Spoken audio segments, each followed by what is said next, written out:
What is up, YouTube? This is your host, Ranee B, here to spill that homicidal tea. And today we have a blend of tea around these parts that has a fresh, venomous, vindictive blend to it. It's a blend that has an innocent start and a flat, emotionless finish.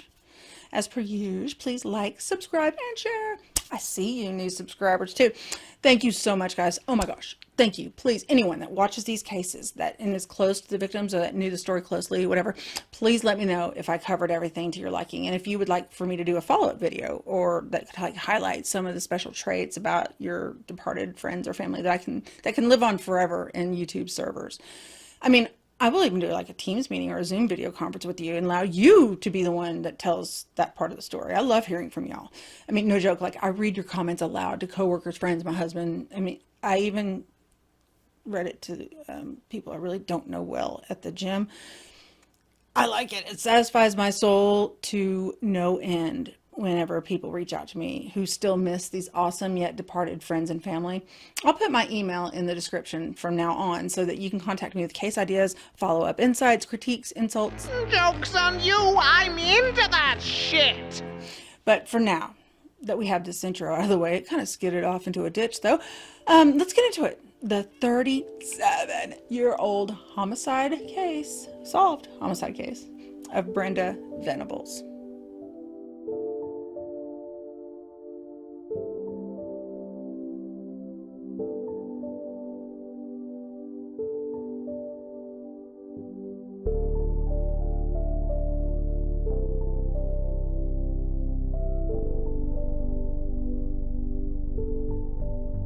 Brenda Venables was a 48-year-old pig and vegetable farmer from Kempsey, England. She had lived in her house for the last 24 years with her husband, leading a modest life that gave her a lot of fulfillment. In May of 1982, Brenda vanished. Her husband had no idea where she had gone or if she even left on her own.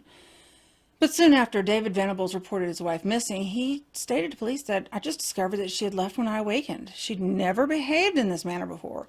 I have no idea what happened." Brenda vanished from the couple's property in Kempsey. It's the cathedral city of Worcester in central England. It's set on 900 acres. It's a site known locally as Quaking House Farm. At the time, David Venables informed police that nothing seemed unusual. The day before his wife vanished, I mean, everything seemed to be going according to plan. I mean, the couple, they spent that afternoon together and they planted potatoes all afternoon. But following David's filing of a missing persons report, though, police launched a ground and aerial search of the region. Police dogs were used to investigate the farmland and its surroundings, as well as the land that crossed the adjacent river Severn. Now, during a 3-week-long search, I mean, overgrown hedges, shrubs were just uprooted and removed to improve sight, and abandoned houses were carefully combed through. It was a lot of effort, but it was all for nothing. Police tried to look everywhere. An exhaustive and extensive search, but they weren't able to find Brenda. Now, you know what happens next. Other cases come up. Eventually, it becomes a cold case. Most people lost hope, and the case remained unsolved for 40 years almost. But in June of 2022, an arrest was made. You see, a woman's skeletonized bones were discovered in an underground cesspool in 2019, not far from the house where Brenda was last seen. In the summer of 2019, an underground septic tank was being cleaned by contractors, and that's where the remains were found. The contractors were hired to empty the cesspit. It's like a septic tank for Americans underground, and they spotted what they described as a huge clump of hair. Unbeknownst to the contractors is that right after that clump of hair would come a skull. And a lot more after that. Sufficiently freaked out, the contractors contacted the authorities. They also went on to retrieve clothing items, including a bra, underwear, stockings, a jacket, and the remains of a pair of shoes. They also found human thigh bone. What? They also found a human thigh bone and pelvic bone. It took almost a year to identify who those bones belonged to. The Brenda Venables case was not fresh on anyone's mind. I mean, these officers were that were investigating it, they weren't even born when this case was investigated originally.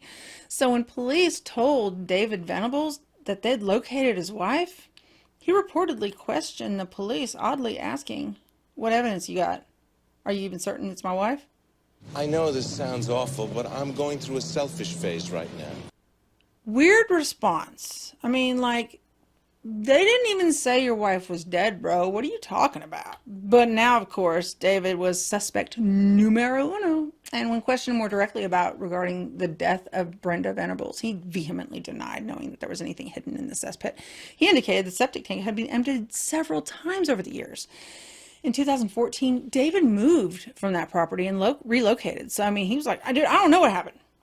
However, what David Venables didn't know was that the now deceased Lorraine Stiles, a local woman David had been having an affair with for nearly 15 years, had talked to the police in 1982, only days after he killed his wife, telling police that David had phoned her the day that Brenda went missing to let her know before it was reported by the media.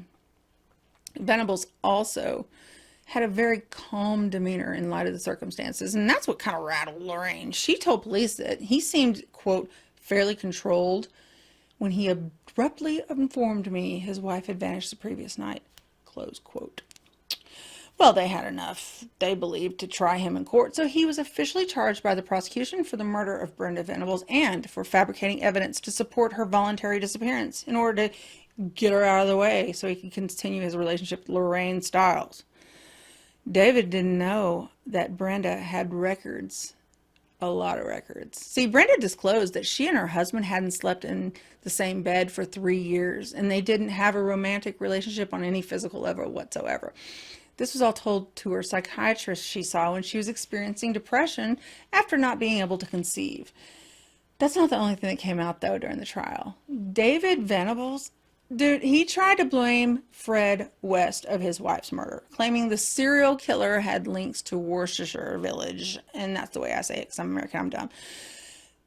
God, she's so stupid. The village where Brenda disappeared in 1982. Now, if you don't know who Fred and Rosemary West are, oh my God, please let me know in the comments. It's a more well-known case, so it doesn't really, I mean, it's so well-known, it doesn't even really fit into what I do on my channel, but it's messed up and it has horrific details, like unreal. But for some reason, 2 of the victims, I'm drawn to them. Like, I think of them from time to time and in my head will apologize for what they went through. I mean, it's crazy. But I mean, like today I Googled one of the victims' names while I was typing up this script for the teleprompter, and I couldn't even hardly type because I was tearing up so bad because I learned that one of the survivors of the Wests, one of their guests who stayed in their house of horrors, firmly believes that Heather, one of the victims that I'm drawn to, is responsible for having saved her life. God, I want to cover it now even more so that people can see that baby girl Heather, oh my gosh, you did not die in vain. Oh my God. Like, you know, as an intuitive empath, why would I choose to cover these cases? It takes such a toll on my spirit. That's why I can't cover Sylvia Likens. Oh my God, tears. Oh my God, tears just forming just thinking about it. Oh my God, Sylvia, sweet baby girl. Oh, dude, why do I do this myself? Anyway, I got problems. Anyway, I'll have to watch, like, you know, cute dog videos or baby panda videos after I record this. I'll be fine. Anyway, what I was saying about the Venables, tried to say that Fred West, the serial killer, was the one that murdered Brenda. I mean, the prosecution dismissed Venables' defense as preposterous. Agreed. Mr. Burroughs said that at the start of the trial, and I'm so sorry if this isn't the right Michael Burroughs QC. In America, we don't use QC, so I don't know what that means. I found this guy. Anyway, I tried to find him, but y'all in England, you guys must not sensationalize criminals like we do here in the States, because if a prisoner farts in their cell, in the jail cell, there's a press conference. So, I mean, we're so addicted to sensationalized crap here. It's just bombarded with it. Anyway, it's crazy. Back to the case. Mr. Burroughs of the prosecution stated, quote, "The truth is that David Venables is the one, not Fred West, who killed Brenda. He wanted her out of the way. He wanted to resume his long-standing affair with another woman, Lorraine Stiles.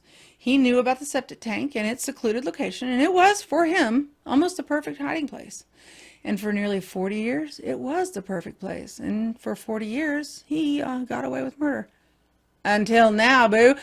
The jury then heard Venables' affair with Mrs. Stiles had started around 1967, and it continued on and off. Mr. Burroughs continued, saying that in 1981, Mrs. Stiles, Miss Stiles, whatever, I don't know, don't care, had doubts again about his feelings for her. Well, dude, because he was married, maybe that's why. But anyway, but the farm owner had rekindled his extramarital affair over that Christmas holiday. Oh, that's sweet. A Christmas miracle of an asshole. And New Year's, just months before his wife vanished. So the jury also heard something else that was interesting. David had previously sought an annulment of his marriage to Mrs. Venables, who was described by relatives and friends in the court as a kind, hospitable, and friendly woman. Oh my God. The jurors also learned that in addition to calling Lorraine Stiles a day following his wife's alleged disappearance, because it's a murder now, he visited his mistress to have sex just days after she had vanished. And if that's not bad enough, witnesses testified that David Venables was known as quite the ladies' man, repeatedly cheating on his prim and proper wife Brenda. So often, he earned the nickname Dirty David after he bragged about his sordid affairs to his workers on his 440-acre pig farm in Worcestershire. Dirty motherfucker. Of course, during cross-examination, Venables denied having any relationships with any other women during his marriage. But the former farm hand, he told news outlets that's a load of rubbish, and he knows it. David was one of the bosses. He was a rich guy in a small village, and he had his pick of the local women and farm staff. We all knew what he was up to, and we called him Dirty David behind his back. It was kind of a running joke among the workers. It wasn't like he was even good looking. I think the ladies were just seduced by his power. Sick burn. Emotional, damn it! Well, after 5 weeks at trial, a jury of 5 men and 7 women took 3 days to render a guilty verdict by a majority of 10-2, sentencing him to 18 years to life. Oh, boo, he's 89 years old, so this is going to be fun.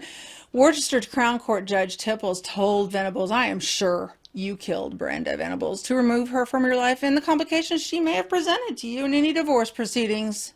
Oh, no, she didn't. The judge went on. She laid into him really good. I mean, like, she let him have it. Good. At the end of the sentencing, the judge passed her condolences to the friends and family who sat in the public gallery. David Venables, he showed no emotion throughout the judge's lengthy sentencing remarks, but could be heard shouting no repeatedly after he was taken out of the courtroom toward the jail cells. Have a nice life. Why does a smile spread across my face so much whenever I find this thing? Let me tell you something about me. Anyway, well, that's it for this case. I cannot tell you how I even found this case. I have no idea. It was just in one of my scripts, so I was like, okay, this is the one we'll do today. I'm glad I did, though. Brenda deserves for people to know that, yes, she struggled with mental issues, but in 1980s, she sought help for this. I mean, do you know how I have the balls on this woman? She was so brave. She was awesome, because that's back when it was still, I mean, taboo. You couldn't talk about mental illness. It was shameful not to be talked about. Good for you, Brenda. I'm proud of you, and I think that you seemed like a great lady, that you would have been a great mother had you been given the earthly chance to. Your light was turned off by someone you never dreamed it could have done that to you. Rest in peace, sweetheart. You deserve it, because David sure as hell won't. Thank you, Shaq. Until the next video, try not to murder anyone. I would hate to see a commenter's name in the headlines story one day. Dude, I mean, like, if someone irritates you, just walk away. Or, I mean, I can't tell you what I would want you to do, because that's probably something that YouTube would frown on. Anyway, just walk away. I'll see y'all later.